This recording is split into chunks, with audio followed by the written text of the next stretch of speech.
విజయవాడ భూభాగంలో దీనికి ఆపోజిట్ లో ఎక్కడైతే ఈ మంగళగిరి ఉందో, మంగళగిరిలో వచ్చేసి ఈరోజు ఎందుకు ఆయన్ని ముందుగానే పార్టిసిపేట్ చేపించినారు, ఎందుకు మంగళగిరిలోనే వచ్చేసిందనా మన లోకేష్ గారు నిలబడినారు, రాష్ట్రంలో వేరే ఎక్కడైనా నిలబడి ఉండొచ్చు కదా అంటే, మంగళగిరి అనేది వచ్చేసి సెంటర్ ఆఫ్ ద స్పాట్ అవుతుంది బిజినెస్ కి. ఇన్ ఫ్యూచర్ లో వచ్చేసి కొన్ని కోట్ల గ్రోత్ వచ్చేసి మంగళగిరి కాన్స్టిట్యున్సీలో వచ్చేసి కొన్ని కోట్ల గ్రోత్ వచ్చేసిందని అభివృద్ధి జరుగుతుంది. ఎందుకంటే ఈ రోజు బెంగళూరు ఎట్లా అవుతుందో, బెంగళూరు కూడా మంగళగిరిలో అట్లా అవుతుంది ఫ్యూచర్ లో. ఈ మంగళగిరి ఆల్రెడీ వచ్చేసి మంగళగిరి గుంటూరుకి ఇప్పుడు ఈ ఇంకొక బెనిఫిట్ ఉంది. ఇక్కడ గుంటూరు అనేది వచ్చేసి ఆల్మోస్ట్ విజయవాడ ఎంత ఉందో అంత ఉండదు గుంటూరు కూడా.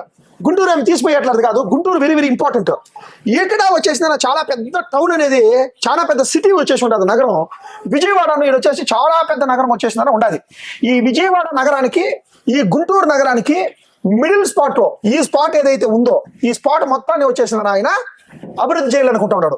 కృష్ణా నదికి దగ్గరలో ఇది ఆల్రెడీ స్కెచ్ గా అయిపోయింది రాజధాని ఈ పార్ట్.